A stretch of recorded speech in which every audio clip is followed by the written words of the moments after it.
Hi friends, మనం వారం రోజుల ముంగల పీవీఆర్ అనే క్లోసాంటల్ నటల మందు పెట్టినామండి. అది ఒకరోజు ఆగిన తర్వాత న్యూట్రావిట్ అనే 5 లీటర్స్ క్యాను ఒక పిల్లకు వచ్చేసి 10 ml తాపించినాం. వారం రోజులు రోజు మార్చి రోజు తాపించినాం.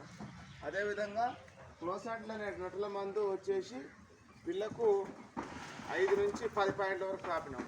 ఇప్పుడు వారం అయింది కాబట్టి చూడండి, ఇది జీటిన్ ఈ మందు పేరు వచ్చేసి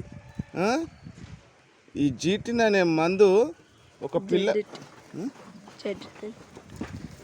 జెడ్టిన్ అనే మందు ఇది. ఈ మందుని పిల్లకు వచ్చేసి ఈ చిన్న ఇంజెక్షన్ తోటి ఒక్కొక్క పాయింట్ వేయాలి. ఈ విధంగా పిల్లని మెడలాగి పాయింట్